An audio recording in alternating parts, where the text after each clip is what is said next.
And I'm back. This is a middle perch on the internet. I'm MTK on the MIC Live. And today's show starts with a track I made, I don't know when.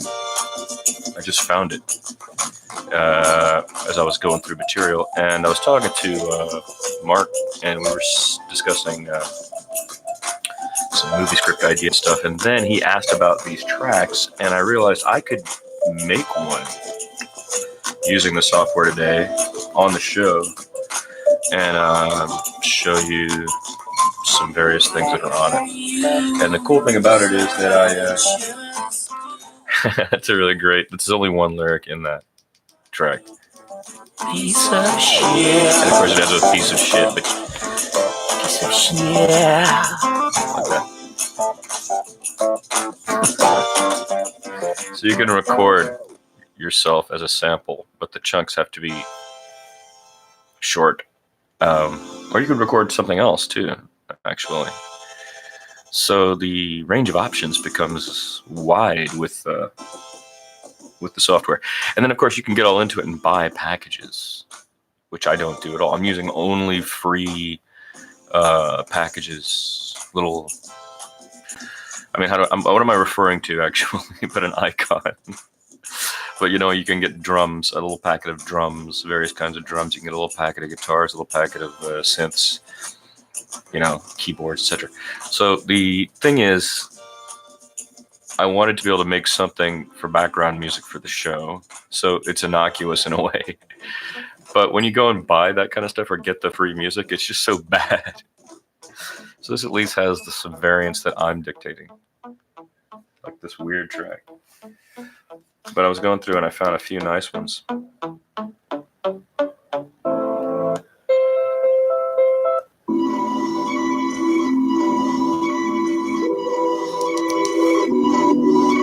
Yeah.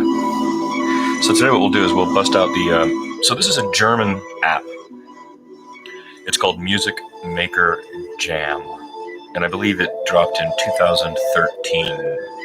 So it's 6 years now. And somebody whistling in the hallway. Are you guys picking that up? Is that scanning? Is Harmon would say? So it's stuff I wanted to put on in the background that could also be, not so horrible to listen to as a bed of music. Music Maker Jam, 2013, German. And you can get these little packets, and then you can just use the free ones and make tracks, It's pretty nice.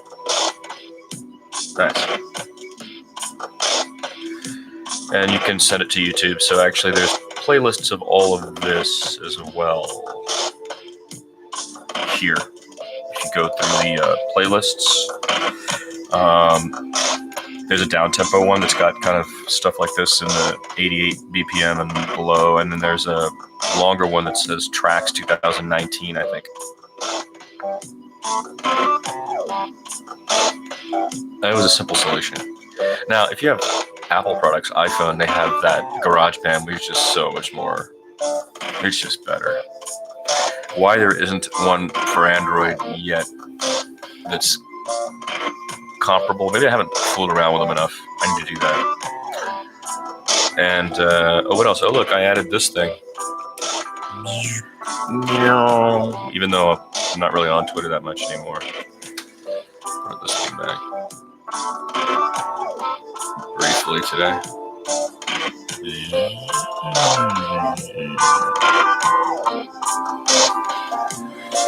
In fact, the other thing I wanted to do is put Siva's book up over here.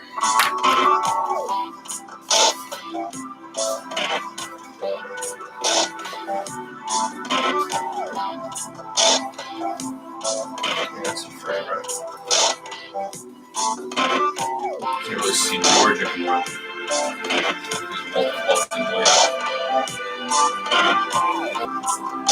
Bam! And George, you got a little George behind it too.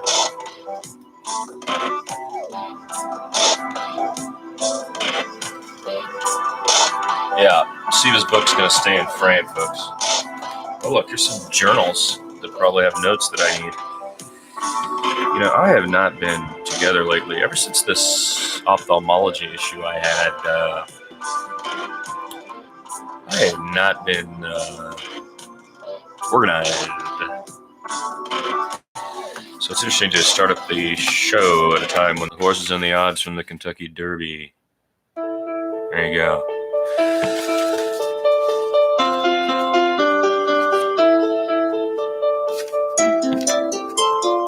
Yeah, they have different types of keyboards on there. Check that out.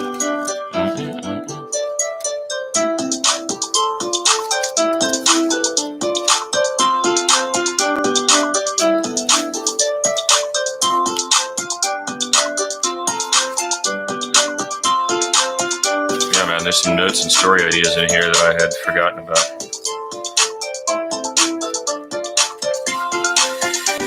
Oh, look.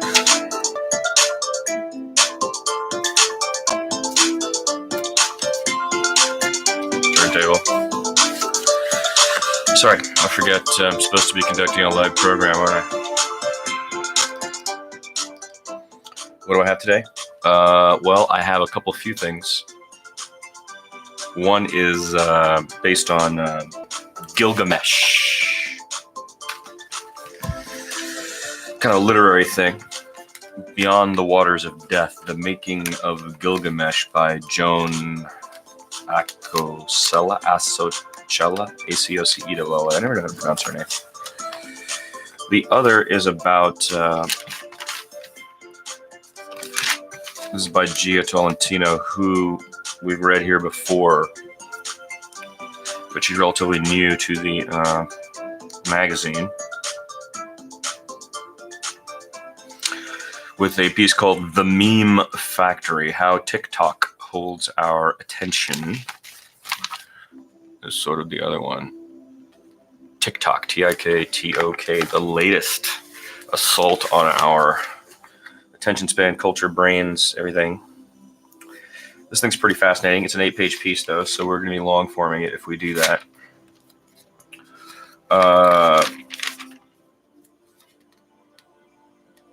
And there's some pretty incredible lines in here.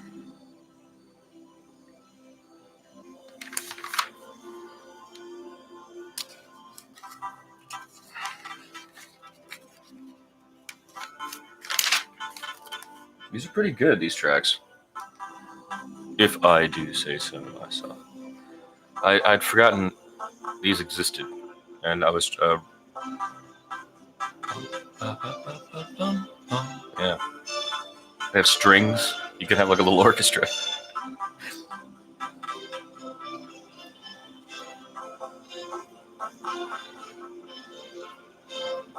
TikTok doesn't ask you to pretend that you're on the internet for a good reason. That's a horrifying line. And this piece is... it's kind of long, too. So that's one option. The other is more of a literary thing. It's about Gilgamesh. And let's see, it's probably a little shorter. 1, 2, 3, 4. Yeah, this one's a little shorter. And it's kind of fascinating because, at one time I noticed that getting a weekly magazine like the New Yorker that has culture pieces in it that you dump within 2-3 weeks, you're not, if you didn't read everything in it, you're not going to get to stories unless you do what I do and leave it laying around, I suppose. But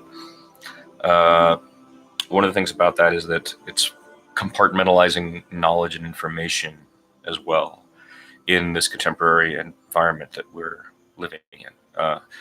For example, for a 35-year-old Brooklynite, right, who's living in Brooklyn and hanging out, or wherever. They may not have read Gilgamesh or a translation of Gilgamesh, and they may never read a translation of Gilgamesh if something like this comes out, which is in the critics section as usual, like we read from the section before. A person who has read multiple translations and then writes a piece about the multiple translations functionally tells you the tale, right? So you're missing the poetics. you're missing everything because you're not actually reading it. But you can claim that you understand in some way Gilgamesh, right? So in a way, this is reductive, or at least it was to me many, many years ago. Now, in the society, in the way it is, where memory isn't even a thing anymore, you just Google stuff, which is so weird. Things like this strike me as useful for discourse, right? Anyway, her name is Acocella. I don't know how to pronounce Joan Gosella Asocella. She has been with the magazine for some time. Let's see if they stick something in there. She has been a staff writer since 1995. 1995, so 24 years. And she's working on a book about a biography of Mikhail Baryshnikov at the moment, apparently. And this is from last week.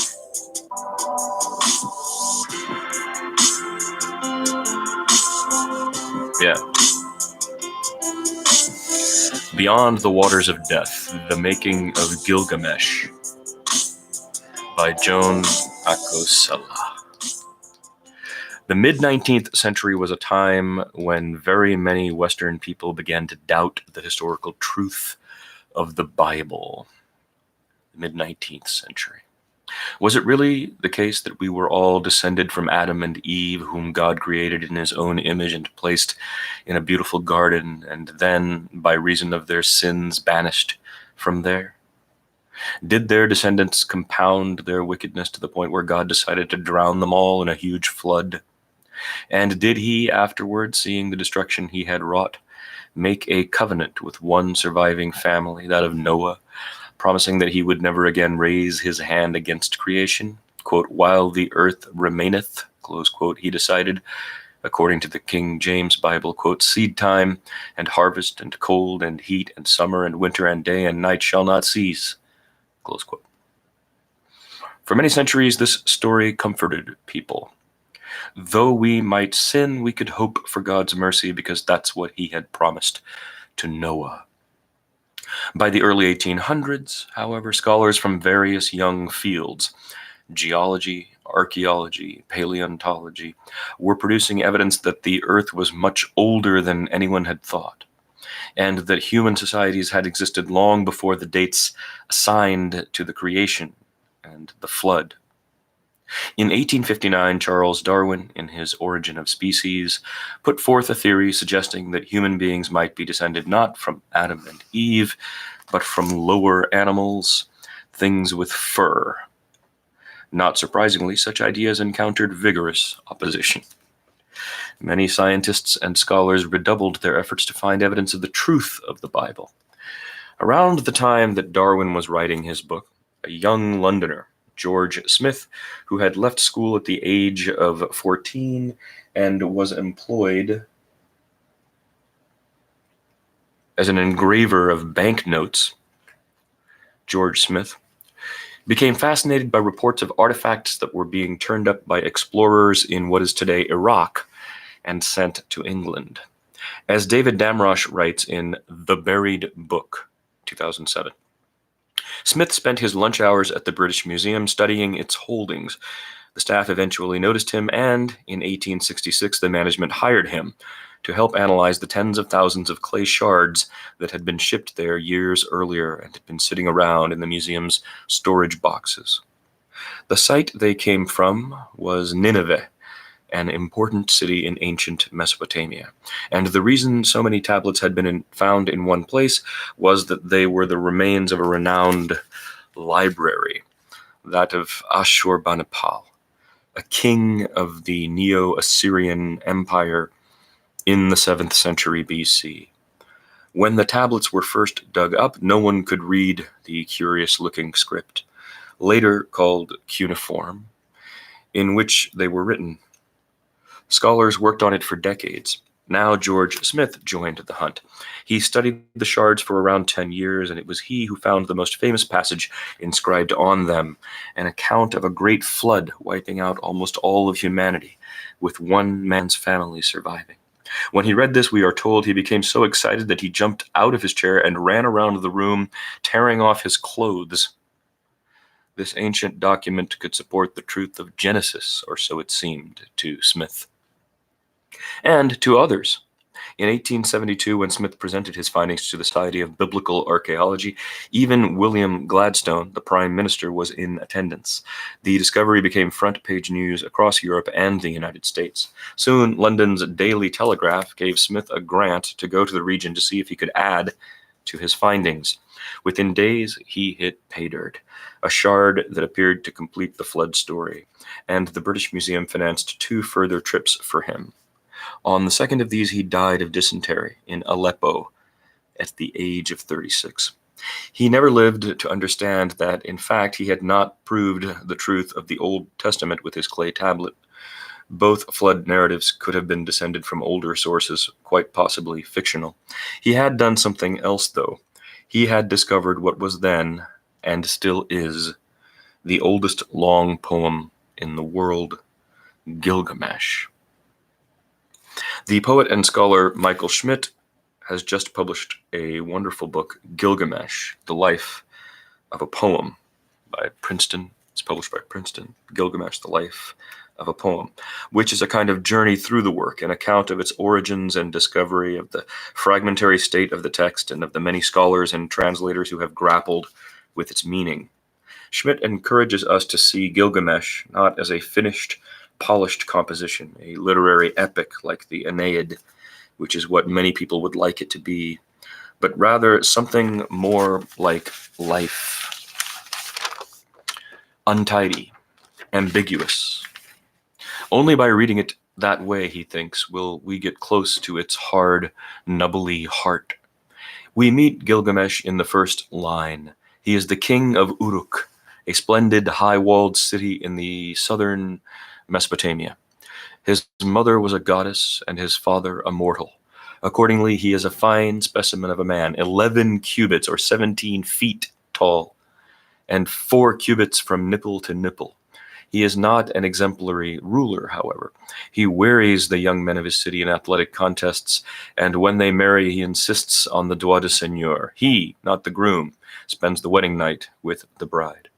The people of Uruk complain to the gods about Gilgamesh's behavior, and in response, the mother goddess, Aruru, pinches off a piece of clay, and from it fashions a new person, Enkidu, to be a friend to Gilgamesh and to distract him from his bad habits. Enkidu is a giant too, though not as big as Gilgamesh. In the beginning, he is much like an animal. His body is covered with hair. He runs with the gazelles and drinks with them on all fours at the waterhole. But he has human intelligence. He regularly releases his animal companions from traps. When one of the local trappers objects that Enkidu is interfering with his livelihood, he is instructed to bring a temple prostitute, Shamhat, to the waterhole that Enkidu frequents and have her sit at the edge. There were such beings as temple prostitutes, devotees of local fertility goddesses in many ancient societies. This was a respected profession, close paren. Enkidu arrives. Shamhat spreads her legs, and he instantly succumbs. With what must be the most robust erection in literature, he engages Shamhat in an uninterrupted act of coitus for 6 days and 7 nights. Then he gets tired, and Shamhat takes him to a shepherd's encampment. For the first time in his life, he eats bread. He also drinks 7 goblets of beer, and he starts to sing. But when he tries to rejoin the gazelles, they shun him. Tragedy thus enters Gilgamesh. Through making love with a human being and eating human food, Enkidu has become a man, and nothing will ever be the same for him. For example, he now has morals. When he hears about Gilgamesh's exercise of the droit de seigneur, he becomes enraged. He goes to Uruk and draws Gilgamesh into a fight. The door jambs shake, the walls quake, but after a while, the 2 men weary of the quarrel and decide to be friends. Gilgamesh introduces Enkidu to his mother, the goddess Ninsun. She doesn't like him. "Who are his people?" she asks. Thus snubbed, Enkidu weeps, and Gilgamesh, to cheer him up, proposes an adventure. The 2 of them will go to the forest of cedar, kill its protector, the monster Humbaba, and harvest some cedar wood for building projects in Uruk. Humbaba is no ordinary monster. He is like a miasma or a nightmare. He has 7 auras, in which he can wrap himself, and which he can send out as a means of defense. As Gilgamesh and Enkidu approach, he taunts them. Spawn of a fish, he calls the fatherless Enkidu. He tells Gilgamesh that forest birds will soon be feasting on his body parts. Though shaking with fear, the two men seize him. Gilgamesh plunges a dirk into his neck. Enkidu rips out his lungs. The auras run away. Then the men cut down several giant cedars, build a raft, and with Gilgamesh brandishing the head of Humbaba, sail back to Uruk. Once home, Gilgamesh bathes, puts on clean clothes, and shakes out his long hair. Seeing him, Ishtar, the goddess of love and war, is dazzled and calls out to him, proposing marriage. Quote, "Grant me your fruits, oh grant me," close quote. She will give him a chariot of lapis lazuli and gold, she says. His ewes will bear twins, his goats will bear triplets. Gilgamesh responds by inquiring how he would profit from marrying her. You are a brazier that goes out in the cold, he tells her. You are a door that lets in the wind, a palace that collapses on top of its warriors, a waterskin that leaks, a shoe that pinches the foot. The men that you loved, what became of them? One you turned into a frog, another into a wolf. No thanks, he says. Ishtar, greatly insulted, runs up to heaven to her father Anu and asks to be given the bull of heaven to avenge these insults. Descending to Uruk with the goddess, the formidable beast does serious harm, even as it lands. One snort and the earth opens up, 100 men fall into it. A second snort and another pit opens, 200 men are swallowed up. On the third snort, when the cleft opens, Enkidu falls into it, but only up to his waist, because he's a giant, and he grasps the bull by the horns. It slobbers on Enkidu's face. It defecates on him. But Gilgamesh stabs it in the neck, and it dies.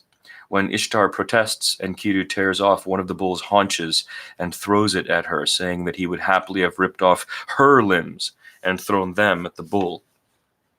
He and Gilgamesh then wash their hands in the Euphrates, and clasping each other, return in triumph to the palace. Quote, "Who is the finest among men?" Gilgamesh asks his serving maids. "Who the most glorious of fellows?" The triumph is short-lived.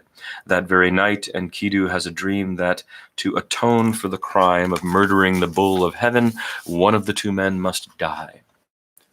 No one needs to ask which. Enkidu sickens. He starts to complain. Why could he not have died in combat? That way people would remember him.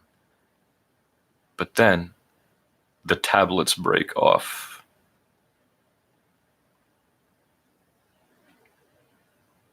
As Michael Schmidt writes, Enkidu has, quote, some 30 so far silent lines to bid his beloved Gilgamesh goodbye and perish, close quote. There was a real king called Gilgamesh, it seems, or at least his name appears in a list of kings compiled around 2000 BC, and he probably lived in the first half of the third millennium BC. For at least 1,000 years after his death, poems were written about him in various Mesopotamian languages. Then, sometime between 1300 and 1000 BC, one Sin-Leki Unnini, his name means the moon god Sin hears my prayers, collected and edited the stories. We might call Sin-Leki Unnini a scribe or a redactor. According to one scholar, he was also a professional exorcist. What matters is that he pulled together the Gilgamesh poems that he had at hand, and adding this and deleting that and attaching a beginning and an end, he made a unified literary work in his language, Akkadian. This composition is what Assyriologists call the standard version of Gilgamesh. It was incised on 11 tablets, back and front, with roughly 300 lines on each tablet. We don't have a complete copy of Sin-Leki Unnini's tablets. Through the actions of time, wind, and above all war, Nineveh, with Ashurbanipal's library, was attacked and destroyed by neighboring forces in 612 BC. A great deal of the text was lost. Some of the holes can be plugged with material from other Gilgamesh poems, but even once that has been done, important sections are missing. Of an estimated 3,600 lines, we have only 3,200. whole or in part.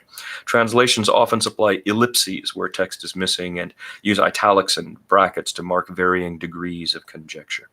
Furthermore, the thing that we are looking at after the insertions is a patchwork of texts created at various times and places in what are often different, if related, languages.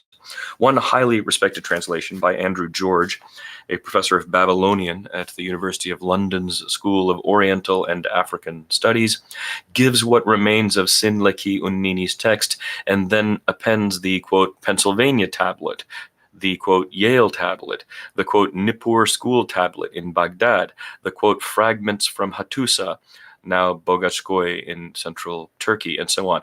Scholars cannot afford to ignore these outliers because the symbols that constitute cuneiform, up to 1,000 of them, changed over the millennium that produced Sinleki Unnini's materials. So the word for goddess of love and war on a fragment in Baghdad may be different from its analog in the vitrines of the British Museum. Indeed, meanings may change in the present as well as additional discoveries are made. After a new piece came to light in 2015, George wrote that the energetic Enkidu and Shamhat had not one but 2 week-long sex acts before repairing to Uruk. The text has no stability. It shifts in your hands. Also, the text was missing for so long that it is relatively new to us. Schmidt estimates that the Iliad and the Odyssey have been studied by scholars for about 150 generations, the Aeneid for about 100 generations, Gilgamesh for only 7 or 8. Translators of Homer and Virgil would look back on the work of great predecessors, such as Pope and Dryden. Not so with Gilgamesh. The first sort of complete Western translation was produced at the end of the 19th century. I was not taught the poem in school, nor was anyone I know. There is no real tradition for reading it. Modern translators are pretty much on their own. And they have a special challenge. When, at the conclusion of Tablet 7, Enkidu dies, Gilgamesh does not end. On the contrary, something like a new poem begins in a different key. Before, the 2 young men were killing monsters and having sex, not such a different plot line from that of a modern action movie.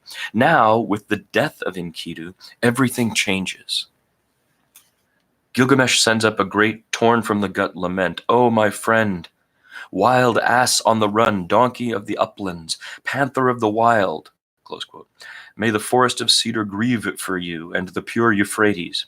He calls for his craftsmen, forge master, lapidary, coppersmith, goldsmith, and orders Enkidu's funerary monument. Quote, "Your eyebrows shall be of lapis lazuli, your chest of gold." Close quote. For 6 days, Gilgamesh cannot bear to leave his watch over the body.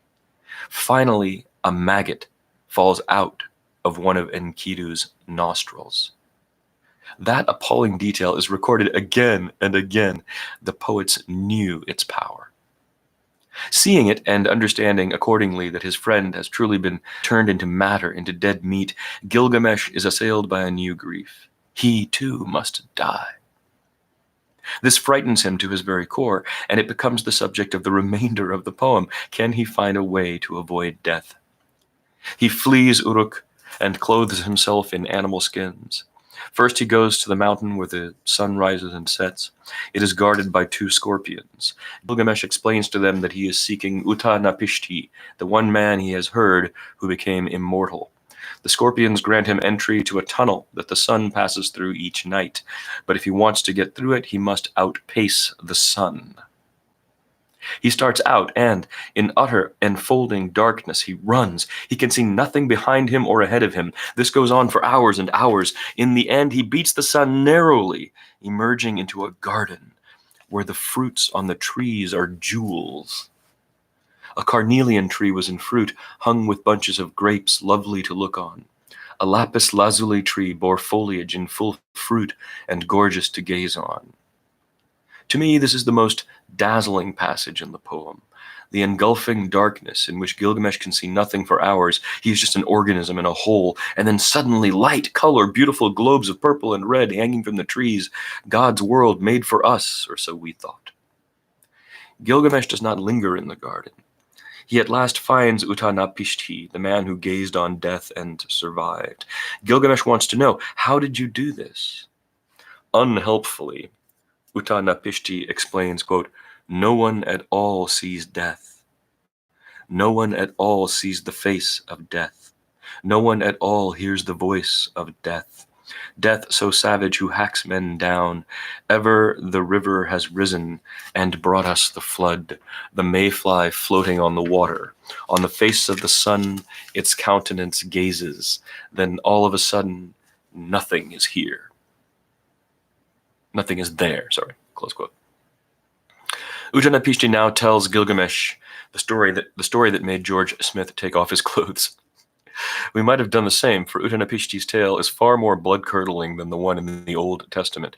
Like Noah, Utanapishti was warned of the coming catastrophe, and he ordered an ark to be built. The bottom of the hull was 1 acre in area, with 6 decks raised on it, and the vessel seems to have been cube-shaped. Once the ark was finished, Utanapishti and his family and all the animals he could lay his hands on, and whatever craftsmen he could summon, boarded the ark. Before he sailed, he gave his palace and all its goods to the shipwright, an ironic gift since the palace and its goods, and presumably the shipwright too, would be destroyed the next day. Utanapishti continues, quote, "At the very first glimmer of brightening dawn, there rose from the horizon a dark cloud of black, and bellowing within it was Adad, the storm god. The gods Shulat and Hanish were going before him, bearing his throne over mountain and land. The god Erakal was uprooting the mooring poles. Ninurta, passing by, made the weirs overflow. The Anunnaki gods carried torches of fire, scorching the country with brilliant flashes. The stillness of the storm god passed over the sky, and all that was bright then turned into darkness. He charged the land like a bull on the rampage. He smashed it in pieces like a vessel of clay. Even the gods took fright at the deluge. They left and went up to the heaven of Anu, lying like dogs curled up in the open. The goddess cried out like a woman in childbirth." Close quote. These last lines are what everyone quotes. How thrilling they are, with the gods bent over, howling in the skies, and the storm shattering the earth like a clay pot. In the end, the rains stop, and Utanapishti's ark, like Noah's, gets snagged on a mountaintop. He and his fellow survivors disembark and repeople the earth. For suffering this ordeal, Utanapishti and his wife were granted immortality, but he suggests no one but they can live forever. Then he relents and gives Gilgamesh some tests whereby he might cheat death. Gilgamesh fails. They are silly tests, and he fails in silly ways. The poem is not perfect. Utanapishti's boatman takes Gilgamesh home. When they arrive in Uruk, Gilgamesh tells the boatman to climb Uruk's city wall. Quote, "Survey its foundations, examine the brickwork. Were its bricks not fired in an oven? Did the 7 sages not lay its foundations? A square mile is city, a square mile date grove, a square mile is clay pit, half a square mile the temple of Ishtar, 3 square miles and a half is Uruk's expanse." Close quote. A few commentators interpret these words as a statement of consolation. We should take comfort in our achievements on earth and accept the inevitability of life's ending. With the poem in its present state, however, such a case is hard to make. Having read the lines above, which form the conclusion of Tablet 11, as translated by Andrew George, we turn the page and find not a Tablet 12, but a brief note informing us that what is often presented as the ending of Gilgamesh, it describes the conditions of the underworld where Gilgamesh after his death will reign, is not part of the epic at all. According to George, it is a fragment from an older poem tacked on to supply an ending. 12 tablets would have been nice. That is the form of the Aeneid, and the Iliad and the Odyssey are each 24 books long, but an 11-tablet format doesn't bother George. He proposes that the structure of the poem is 5 plus 1 plus 5, and he sees tablet 6, in which Gilgamesh and Enkidu return to Uruk after killing Humbaba, as a centerpiece, the manifestation of Gilgamesh at the height of his glory. I wonder, though, it is surely in Tablet 5, when he kills Humbaba, that Gilgamesh is shown at his noblest, whereas in Tablet 6, we get his crudely worded rejection of the infatuated Ishtar, and then the slaughter of the bull of heaven, which so displeases the gods that they punish Gilgamesh by killing off his beloved Enkidu. The truth, I suspect, is that Gilgamesh, as befits something that was buried under a pile of sand for 2,500 years, is simply missing some pieces. Schmidt, in his book, sort of moseys through the poem, addressing topics as they rise. When the subject of war comes up, he nods at the wars in Iraq, which, beginning in 1990, were being waged when a number of translators of Gilgamesh were at work. When the characters are having sex, he discusses Assyrian sex. Did Gilgamesh and Enkidu have a homosexual relationship? He doesn't think so, but he gives the evidence for and against. He also makes the important point that their friendship is the most tender relationship in the poem. Each night, when the two men are traveling to the forest of cedar, Enkidu makes a little house for Gilgamesh to sleep in, and, quote, like a net, lay himself in the doorway, close quote. Again and again, Schmidt discusses the translations. You might think that a poem that exists in a pile of broken pieces in an extremely dead language would be something that translators would run from in a hurry. The very opposite is the case, presumably because it is, as Schmidt writes, such an, quote, uncertain, porous, close quote, thing. Translators are drawn to it. Often they are not by profession translators or Assyriologists, but just poets. Others are Assyriologists, and unsurprisingly, not all of them look kindly on people who publish versions of Gilgamesh without knowing the language in which it was written. Benjamin Foster, a professor of Assyriology and Babylonian literature at Yale, told an interviewer, quote, I have no patience with clueless folk who think that they can translate the epic without going to the trouble of mastering Babylonian, though of course they are welcome to retell it, close quote. Since the mid-20th century, there have been, by my count, nearly a score of full translations of Gilgamesh into English. The majority of the translators, not to speak of the commentators, have stepped forth from among Foster's clueless folk. What most of these people do is read a literal translation by an expert Assyriologist and then poeticize it, pushing it up into verse. Such a procedure should not scandalize anyone in our time. It is basically how Ezra Pound wrote his so-called translations of the Chinese poet Libo, and Auden his versions of the Icelandic Eddas. But with a text so unknown as Gilgamesh, so hard for any of us to read, this method certainly raises some questions. Schmidt doesn't linger over the questions. He is broad-minded. He is a poet, and the thing he is interested in is obtaining poetry, getting the grapes of carnelian truly red and round, getting Utanapishti's deathless world appropriately wan and bloodless. Going through the poem tablet by tablet, he stops at his favorite parts and reads to us from various translations. How excited he gets when the men leave for the forest of cedar. How ravished he is by the forest's richness, quote, a pigeon was cooing, a turtle dove answering. The forest was joyous with the cry of the stork. The forest was lavishly joyous with the francolin's lilt. Mother monkeys kept up their calls. Baby monkeys chirruped. Sometimes Schmidt seems less a literary historian than just a friend who has come over to our house for the evening with a bottle to read us a terrific poem. He recommends specific translations. He is acutely aware of the age of the poem and its fragmentary condition and its authorlessness. Quote, a poem without a poet, close quote, he calls it. The translations he is most wary of are those that try to cover over that strangeness, de-otherize the poem, solve its riddles, and thus, quote, free us to be contented literary consumers. He names names. In England, Nancy K. Sandar's 1960 translation. In the United States, Stephen Mitchell, 2004 translation. Both, he says, are, quote, guilty as charged, close quote. Guilty of producing a poem that tries to convince us that Gilgamesh is our friend down the street with problems like our own and speaking the words that we would say. Parenthetically, or not. In Mitchell's translation, Gilgamesh rebuking Ishtar claims that she implored her father's gardener, quote, sweet Ishulanu, let me suck your rod, close quote. He's the one she eventually turned into a frog, close parenthesis. All the same, Schmidt then goes on to suggest that if we haven't yet read Gilgamesh, we might as well start with Sandar's to get comfortable with the poem. Next, we should move on to one of the Assyriologists, Foster or George, and find out what the surviving inscriptions actually say. Finally, Schmidt sort of goes wild and sends us to, quote, Dictator, a new version of the Epic of Gilgamesh, published in 2018.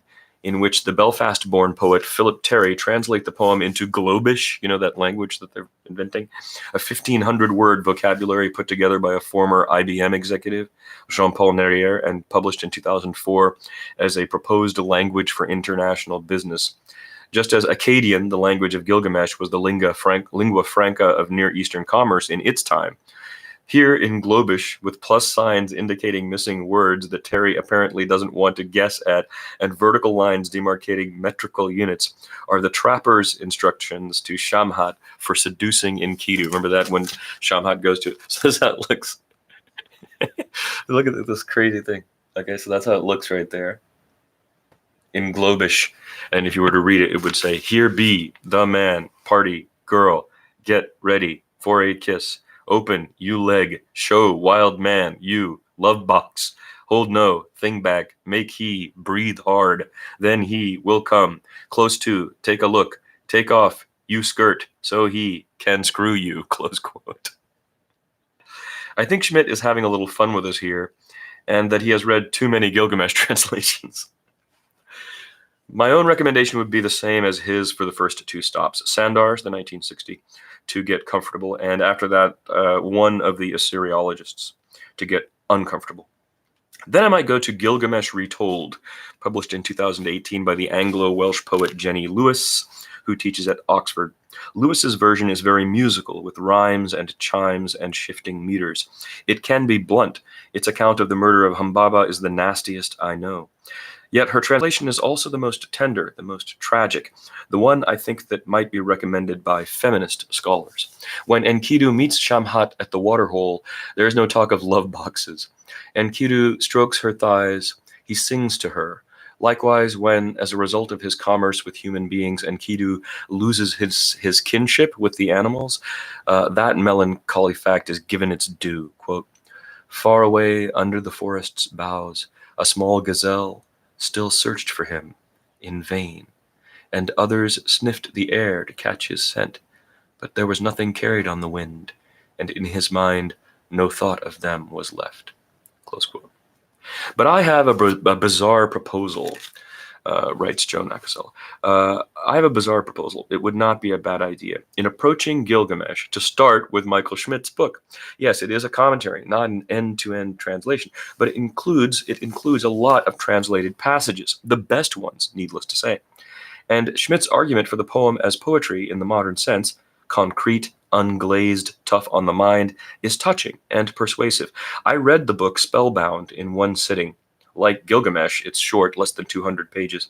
Schmidt has emotions about these ancient tablets. When you handle one, he tells us, quote, especially the apprentice copyist's tablets that fit in the palm, almost as if we were shaking hands with the original scribe. The sensation of living contact can be intense. The fine-grained river mud was rolled and patted into shape, sliced, lifted to the eye, and in dazzling sunlight of a scribal courtyard, under supervision, the cuneiform figures were incised. Close quote. He sees the tablets again as thousands of years later, various underpaid people sat in the British Museum year after year, trying to figure out what they said.